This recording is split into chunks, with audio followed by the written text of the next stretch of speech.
اسی سلسلے میں ایک اور بڑی خوبصورت حدیث شریف ہے، یہ بھی حضرت ابو ہریرہ سے ہی روایت ہے۔ وہ کہتے ہیں کہ رسول اللہ صلی اللہ علیہ وسلم نے فرمایا کہ کیا تم جانتے ہو کہ مفلس کون ہے؟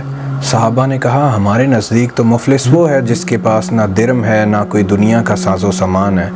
آپ صلی اللہ علیہ وسلم نے فرمایا کہ میری امت کا مفلس وہ شخص ہے جو قیامت کے دن نماز، روزہ، حج، زکوٰۃ اور یہ سب کچھ لے کر آئے گا، اور اس طرح آئے گا کہ اس نے دنیا میں کسی کو گالی دی ہوگی، کسی پر بہتان لگایا ہوگا، کسی کا مال کھایا ہوگا، کسی کا خون بہایا ہوگا یا کسی کو مارا ہوگا، تو فرمایا اس کی نیکیوں میں سے اس دوسرے کو جس کے ساتھ اس نے یہ ظلم زیادتی کی اس کو نیکیاں دے دی جائیں گی، اور اس طرح اس کی ساری نیکیاں مظلوموں کو جن کا اوپر ذکر ہے ان کو جب بانٹ دی جائیں گی تو اس کے پاس ساری نیکیاں ختم ہو جائیں گی اور گناہوں کے ساتھ وہ صرف بچ جائے گا۔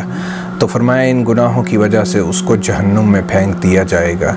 یہ ہے وہ شخص، اللہ کے نبی فرماتے ہیں، جو مفلس ہے، جو صحیح معنوں میں غریب ہے۔ وہ ہے کہ جس نے دنیا میں حج، روزہ، زکوٰۃ، نمازیں سب کچھ کیا، پھر بھی برباد صرف ان چھوٹی چھوٹی چیزوں کی وجہ سے ہو گیا، جس میں غیبت، بہتان، مال کھانا، کسی کا خون بہانا، کسی کو ناجائز مارنا، یہ سب کچھ شامل ہے۔